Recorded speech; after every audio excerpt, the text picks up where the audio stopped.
Hey everyone, so I was just setting up the camera. Just checking the sound. Great. So it looks like the sound is working, so this is going to be the first live stream of this channel. I haven't been live on this channel.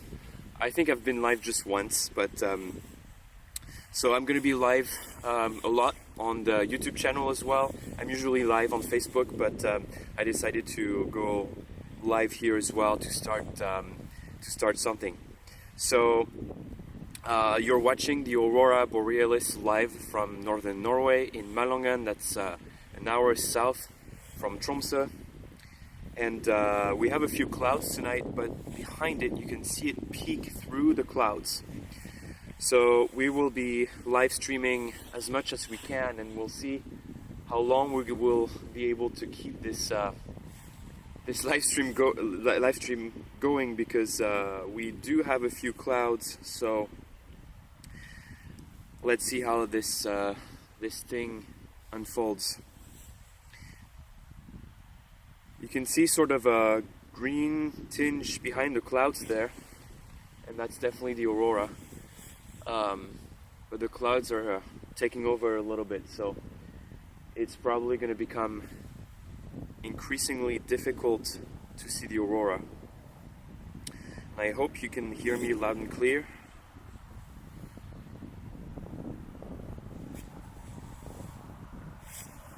At least to me the sound looks alright. There's a little bit of wind, but yeah, looks pretty decent.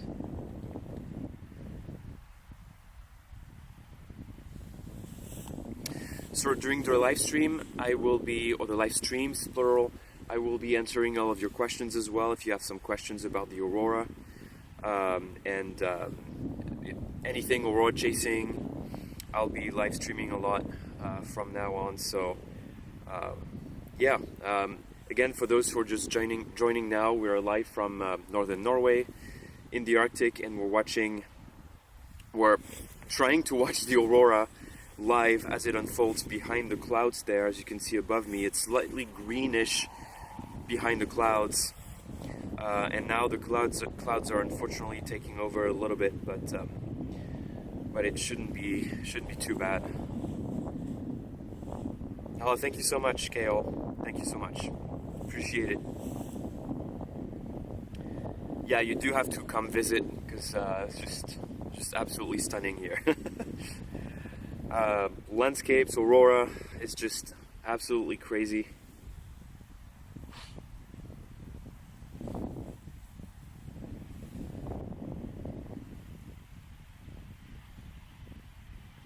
So I'm trying to see if we're gonna get some breaks in the clouds, but it looks like the clouds are just taking over more and more. But we'll see. It's not done yet. You can still see the aurora peak behind the clouds or in the gaps there. And I guess I'm just waiting until more people join in, so that's going to be a regular thing for me to just tune in and share this live stream with you. I'm hoping to build up this live stream thing, because I'm doing it over on Facebook, but and I do get a lot of people there on Facebook as well. But I'm trying YouTube as well. Not sure where this is going, but I'm trying it anyways. So yeah, if you have any questions regarding the Arctic, you can ask me. If not, just enjoy the view.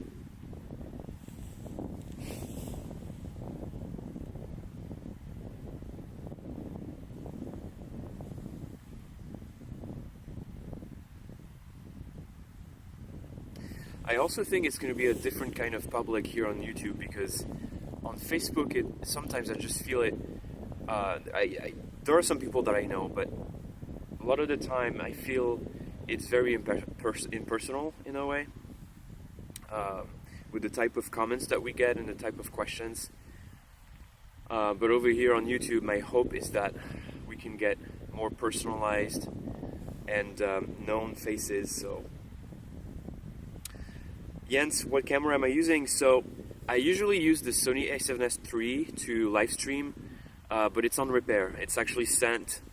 It's been sent like 2 months ago, but here in the Arctic, you know, everything goes super slowly. So I'm still waiting on my camera, which should arrive in the next couple of weeks, but it's not a sure thing yet. So right now I'm filming with the A7 IV, which is usually not, you know, what people would recommend to film the Aurora and to film during the nighttime. But this is what I'm using now, and it looks like the quality is good enough with the compression on YouTube to sort of erase the noise, even though I'm shooting at ISO 102,000, which is pretty crazy. But all things considered, yeah, it's actually looking pretty slick. Any camera suggestion under €1,000? Well, the thing is, you're not going to find any new camera that is under €1,000, unless I'm mistaken. If you want like quality stuff, the best bet for you will be to likely buy secondhand cameras. And so you will definitely find, like, if you really want to shoot like the stars and film at night, then I definitely recommend something like the by the way, I'm just coming back to your question, but this is not a UFO, this is a plane that's blinking just above. But anyhow, so yeah, so you're probably better off buying second-hand cameras. You can find Sony a7S 1 and 2 for less than €1,000 most of the time, and like DSLRs, definitely like Canon and Nikon cameras for less than €1,000 or $1,000. So yeah.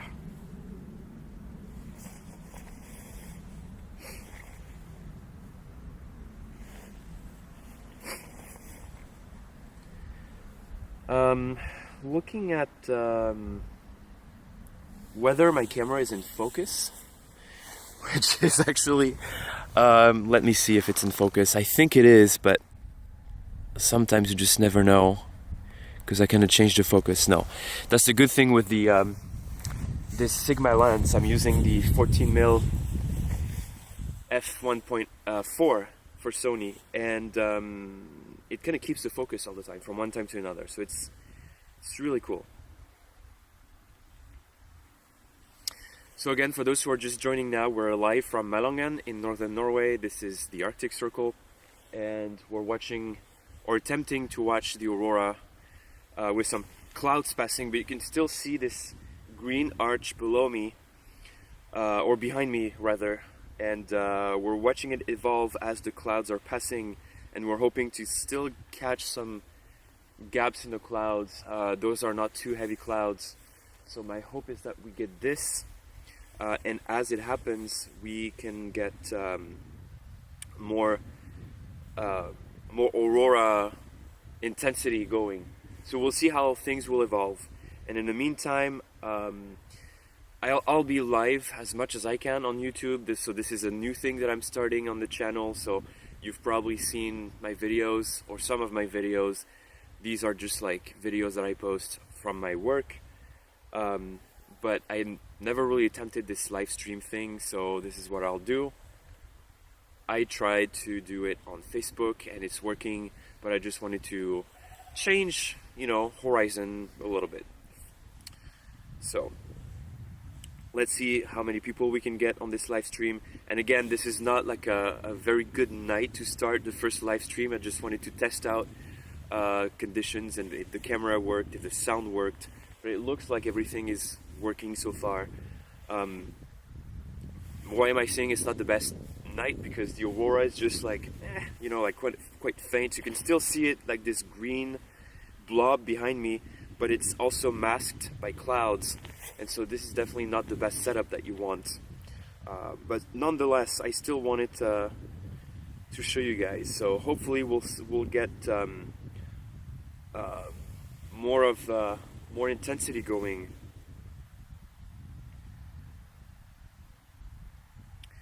Mohammed, you got a question. So does the color of the aurora has anything to do with the location? Yes and no. So, yes. No, I'm actually going to start by the no answer. So, no, because the aurora tends to have the same type of color overall in the world. Like, generally speaking, the aurora has this discrete color, depending on the entity of our atmosphere, the molecule or the atom that's being hit by solar particles. And I'm gonna have to stop these ads. I'm gonna set that up for the next live stream, I promise, because it's very annoying. But yeah, so what was I saying? Yeah, so depending on what molecule and atom in the atmosphere is being hit, then you're definitely not gonna have the same type of color.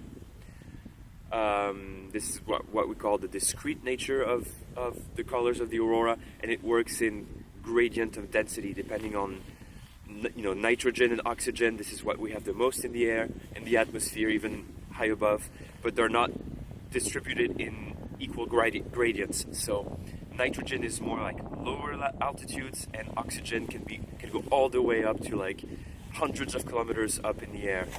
And so depending on their density, then you get this typical color with the pink first, then the green, very ubiquitous green, and then the red of the aurora. Now, the yes part to the question is, yes, it can depend on the location, but not on a fixed location, if this is what you think. It depends on the latitude of the aurora, and it depends on the type of event that we have in the solar wind, if you know what that is. Oh, I felt a few drops of rain. I hope it's not going to start raining. It might. If it does, then I might have to cut this live stream short. We'll see how things go, though. Where was I? So it depends what's in the solar wind, and it's not going to produce the same color, and it's also not going to produce the aurora at the same latitude depending on the amount of pressure that's in the solar wind. So it's really making the aurora oval just expand down equatorward in latitude. And so you're not going to see the aurora, at the Arctic latitude, for example, but rather further towards the equator.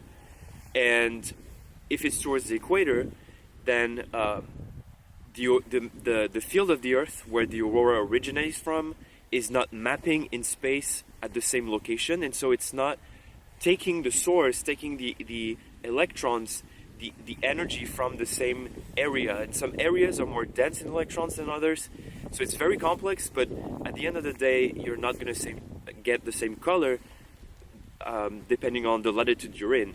Most of the time, at very low latitudes, you guys get a lot of red. We can still have a lot of red here at higher latitudes, but it's more limited.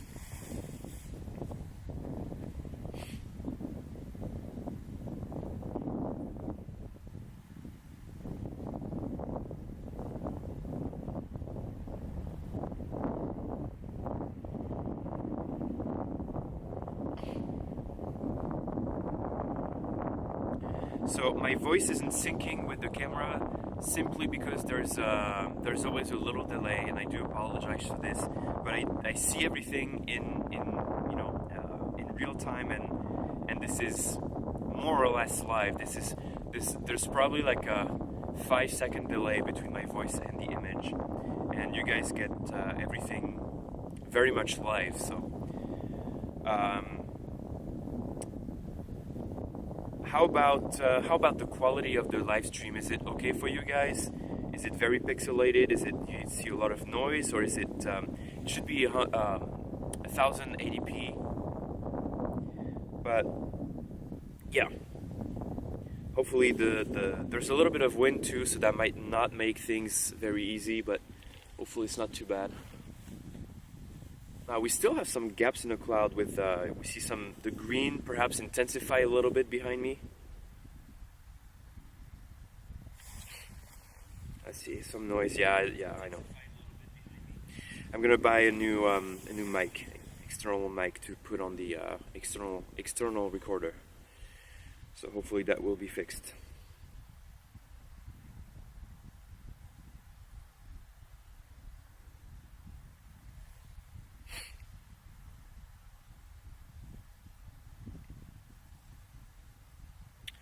Mohammed, yeah, the thing is that the issue is, you can definitely see stars, but with the clouds it's very hard to make out the constellations because you don't get all the stars. Some stars might be masked out. So,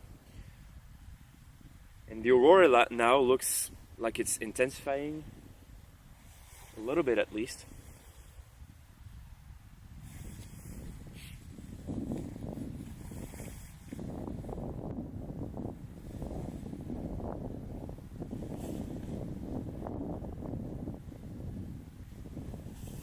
It's intensifying a little bit.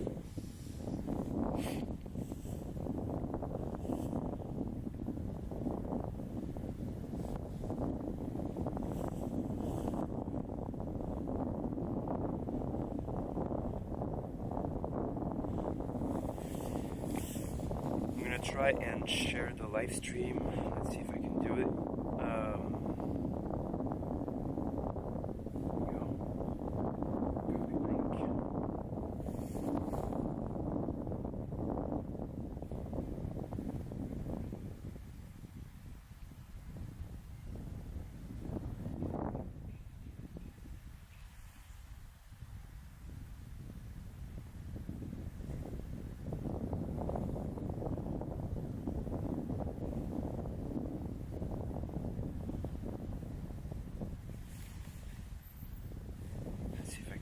Change this. Edit. Done.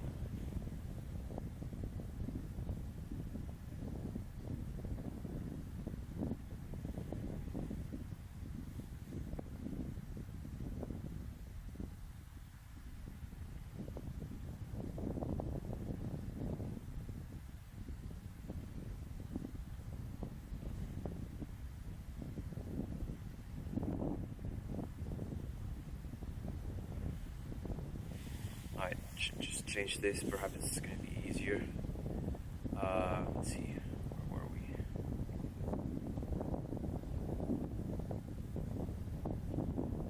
Alright, looks like the aurora's getting more intense now.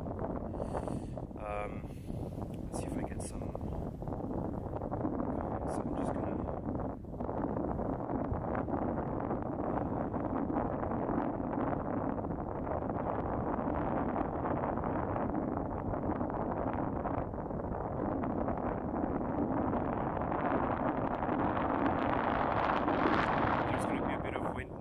Apologize.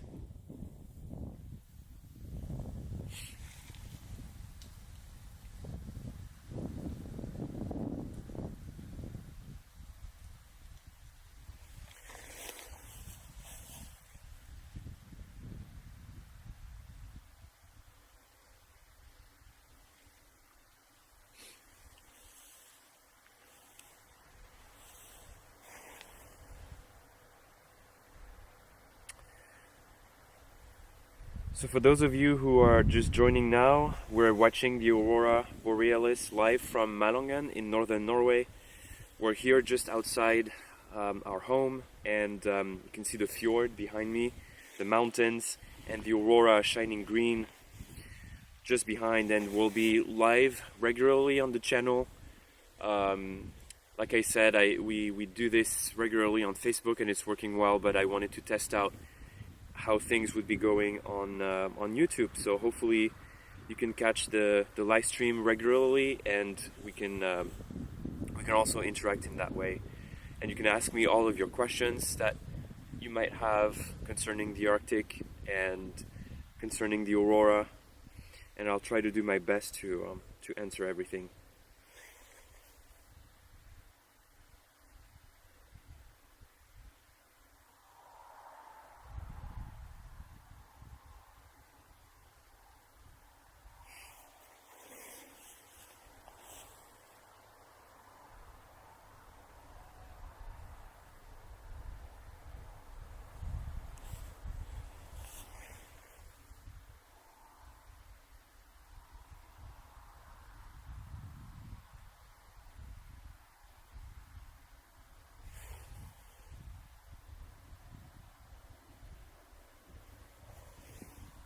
So the beam of light that you see here is a car passing by. The car's definitely coming this way, but it's definitely gonna drive by and go away. So don't be scared if there's a beam of light coming behind. People have very big headlights here, and very strong as well.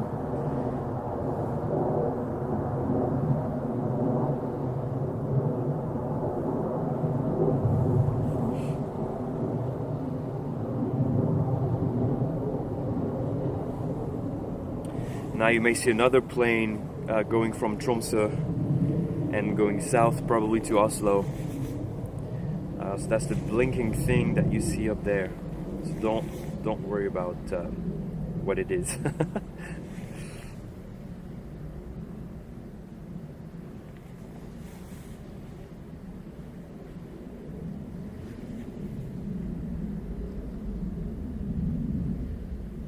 Another UFO.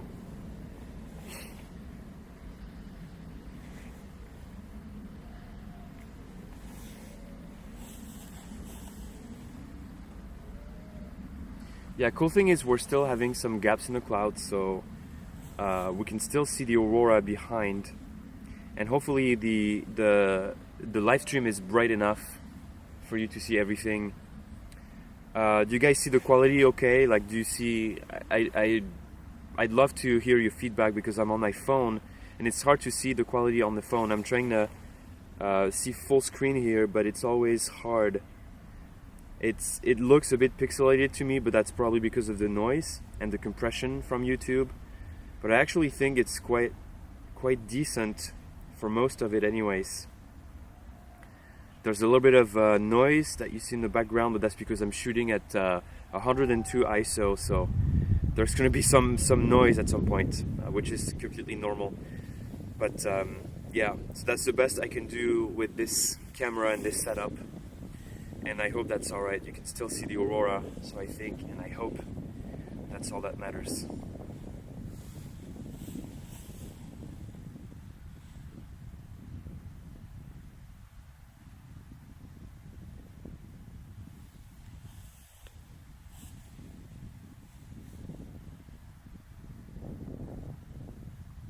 Okay, good. Good to know. Thank you.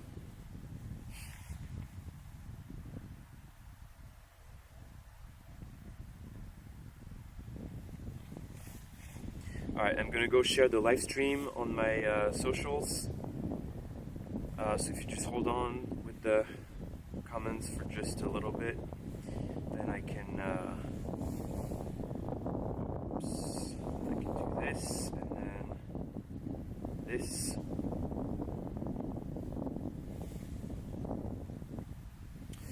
And then I can do this, copy link, and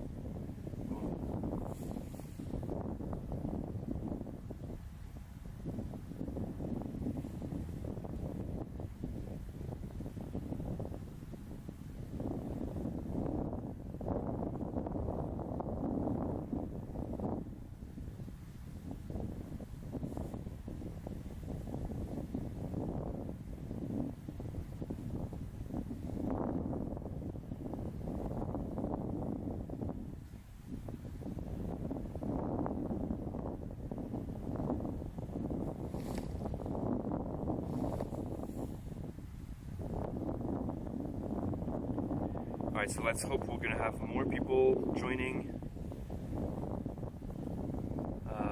Let's see.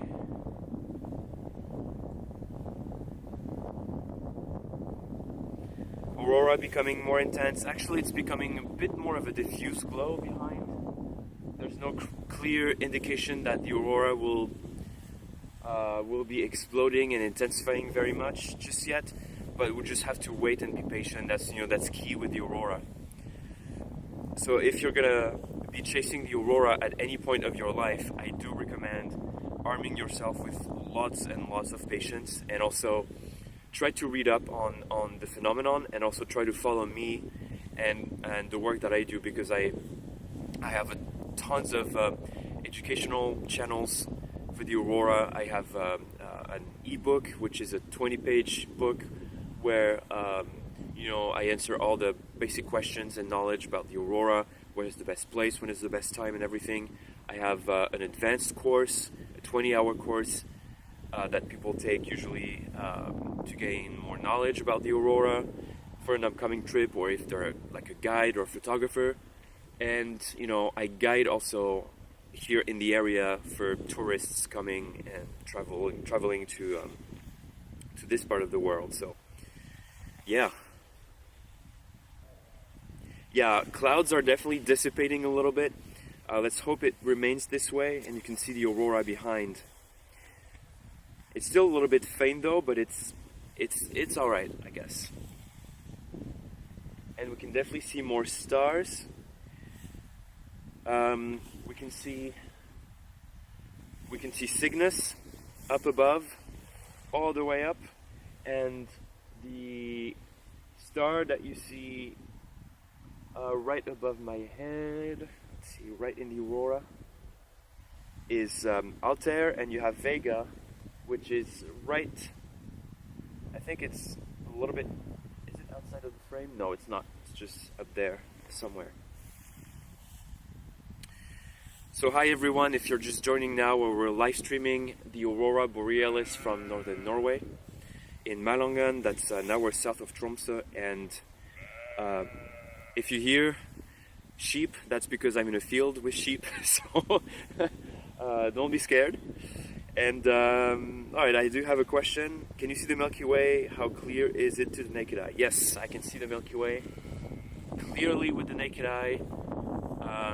No artifice. Although it's right there in the Milky Way, so in the Aurora, behind the Aurora. So actually the Aurora is a form of good light pollution for the Milky Way, and usually it tends to wash out the Milky Way, and we see it less even with the naked eye. So, the Aurora can be good and bad at the same time. Oh yeah, we see tons of meteors during the live stream. So, on Facebook, was it 3 days ago? I was live streaming and there were like 3 meteors in the span of 5 minutes. So it was like insane. I'd never seen that during the meteor shower, yes, but not during like normal times, I guess.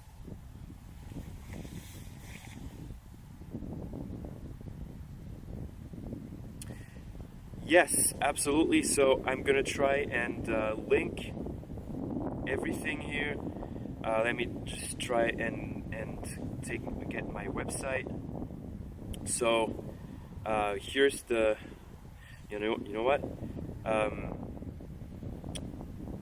gonna do this. I'm gonna do experiences. Okay, so here's the link to the course, and I'm also going to give you the link to my ebook, actually the link to my Buy Me a Coffee, where you can be a member, buy the ebook, and receive like the alert, like Aurora alerts and solar wind updates and everything. Let's see.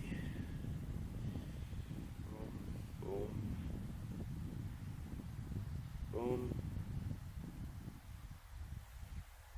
Right. So this is where you can get the iBook. That's the second link. There you go. And I'm not too familiar with live streaming on Facebook, on YouTube, so not sure if I can pin comments or probably. Oops. Let's see.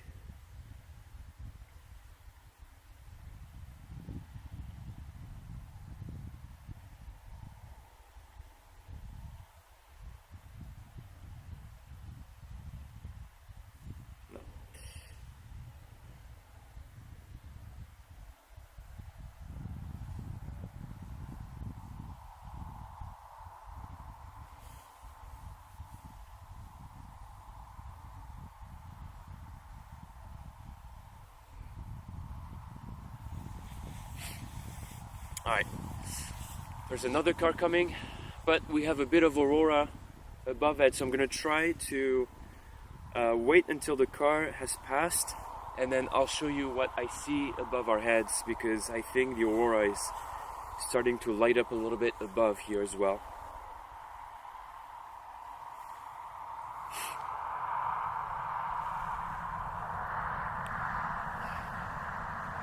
And we'll see how that thing goes.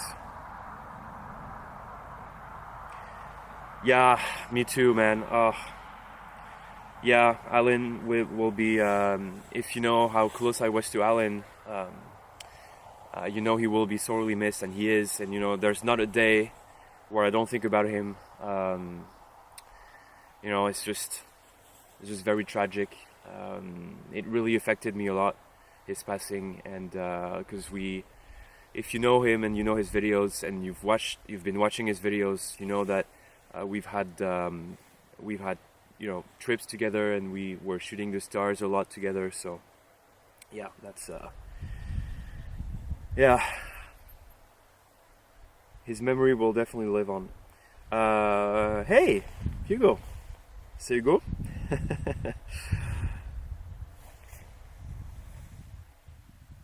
Hi Blair, editing, awesome. What are you editing? Are you editing some Milky Way shots or some Aurora shots? Sumik, awesome too. You're flying to Tromsø in 2 weeks' time. Perfect. Well, fingers crossed for you. All right, so I'm gonna tilt up the camera and show you guys what is above. So it's a little bit fainter than what is here. So I'm gonna turn the camera over to that side, and I'm actually going to wait a sec. No, this is not what I wanted to do. Whoops.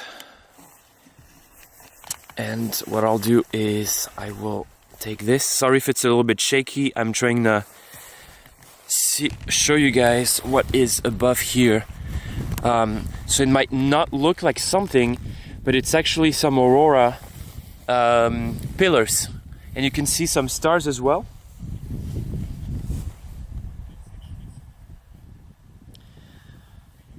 Yeah, Hugo, yeah. There's always some shooting stars that I don't see. I actually see it only on the screen. But yeah, so this is what I see here above my head.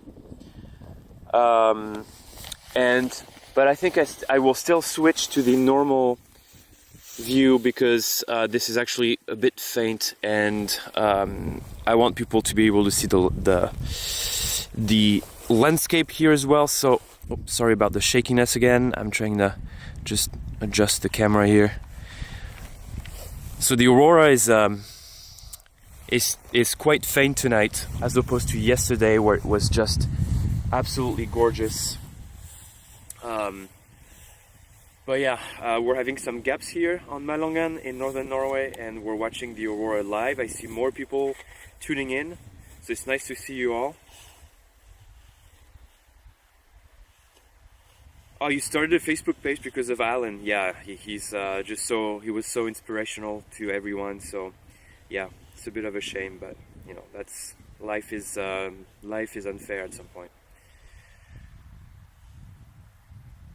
Oh, great, Blair. Awesome, from Ireland. Where were you in Ireland? I actually saw some pictures from the causeway as well. If you know Alistair Hamill.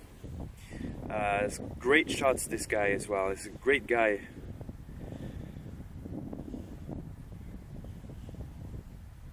Yeah, the ghostly faint aurora is definitely nice as well, you know. There's every type of brightnesses in the aurora, and every type of color, every type of movement, every type of dynamism. So it's just like dynamics, and so no moment is ever the same. I mean, you can still recognize some patterns, but you know, that's why it keeps me coming and keeps me outside all the time, is because you really never know what you're gonna get with the aurora. So like the data right now, like the solar wind data, if you know what I'm talking about, are looking great. But the thing is, when you start understanding that numbers actually don't do everything, as a lot of people, you know, they only swear by numbers. but they fail at seeing the more qualitative part of the aurora, where it doesn't matter about the numbers necessarily. You have to see what's in the solar wind, what type of event is knocking at the door of the magnetosphere and saying, hey, it's me. And if it's the end of the event, like tonight, we're at the tail end of a CME, of a solar storm, if you know what I'm talking about. And so it does not matter if the solar wind is appearing to be good in numbers, but that's just the end of the event. So the event in the solar wind, the CME passage, is it's tired, and so it's not transferring a lot of energy to the magnetic field of the Earth, and it's thus not creating a lot of aurora. So everything is connected in a way. But you see, too many people are so their eyes are just fixed on numbers all the time that they really forget this component of aurora chasing and space weather tracking, where you need to see things also in quality and not necessarily only in terms of quantity, if that makes sense. So this is what I'm trying to teach people, is to really look at space weather from both angles. So both look at the numbers when it's necessary, but also, and actually mainly, look at the quality and the type of things at different levels. And once you do that, I promise you, I'm not going to say aurora chasing is not going to have any secrets for you anymore, because it will. Because when you think you're finished learning about aurora, the aurora proves you wrong. But you'll definitely miss fewer and fewer shows. That's definitely, that's for sure.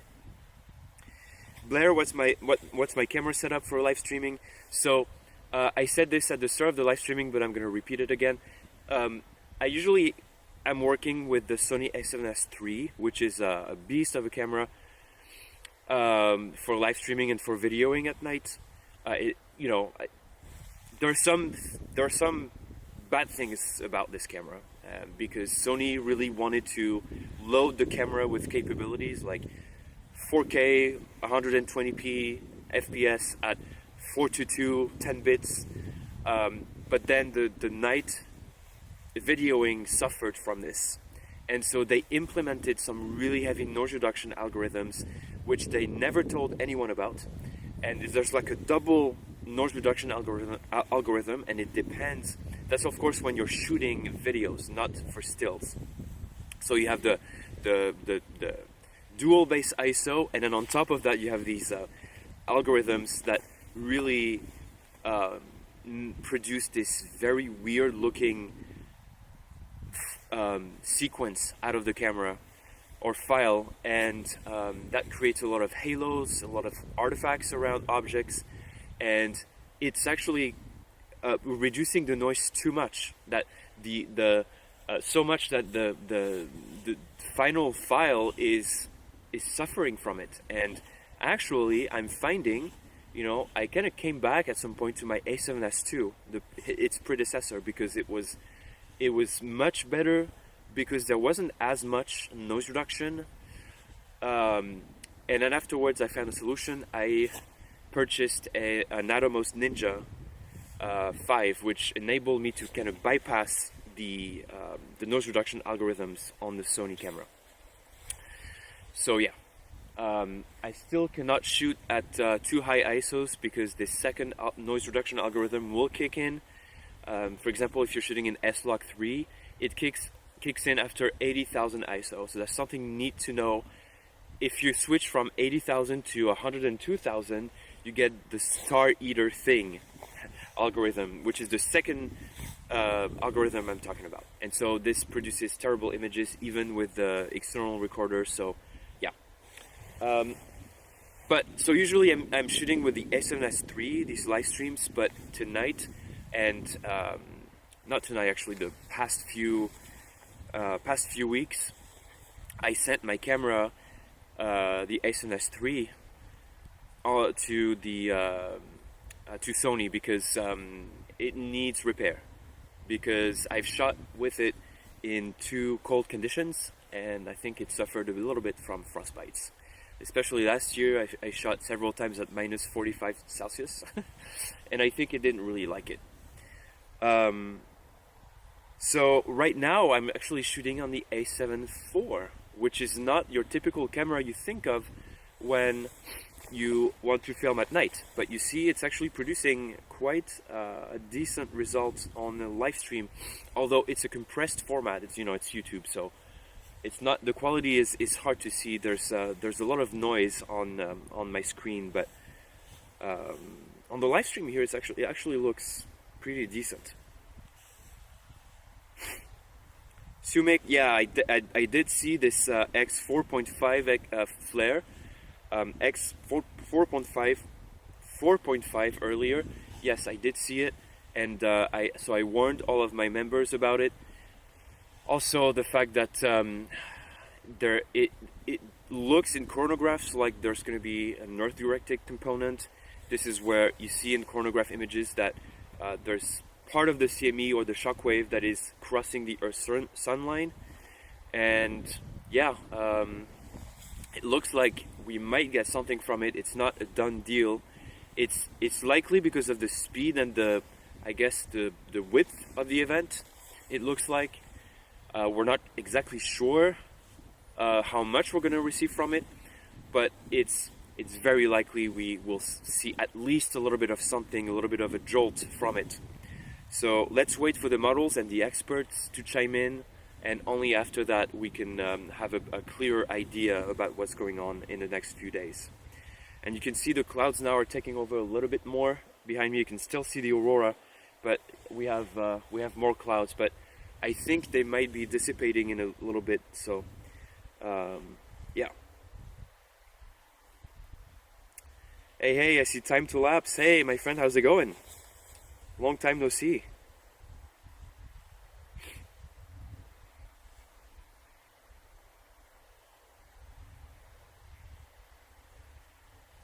Oh, awesome! You filmed. Sorry if I don't know how to say your name, pronounce your name. Tachanowski? That's probably your family name. You filmed the Aurora over Berlin. Yes. Was it the 10th of May event? Because that might have been visible from there. I don't know.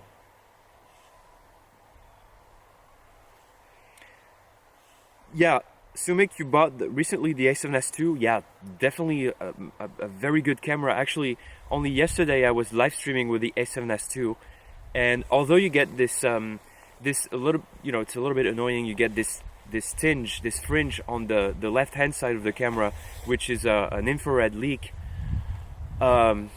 Which there is a way to bypass it. There you have to increase the shutter speed, but to shutter speeds that are not usable at nighttime. It's like over 1/200th of a second, it disappears or something like that. So you cannot use this at night. It's just too dark.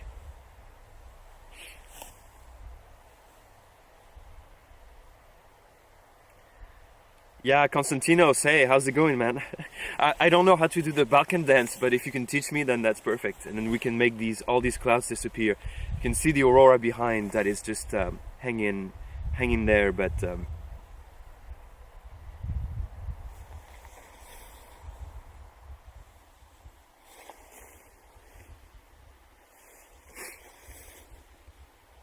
how much does the moon affect the sky observation and star visibility? Well, there's something you need to know about the moon in the Arctic. The first thing is that also surprises a lot of people when they come to visit the Arctic, is that the moon, the path of the moon here is very weird. The moon describes in the sky what the sun describes in a year, if that makes sense. And like right now, lower latitudes have the moon in the sky. If you have darkness right now, chances are the moon is up in the sky. I haven't checked for lower latitudes, but for us it doesn't rise at all until the 16th of September. So it's very strange. So the moon, so like the sun, like the midnight summer, the sun never sets for 2 months, and so the moon kind of describes that in a month. And so for about 7 days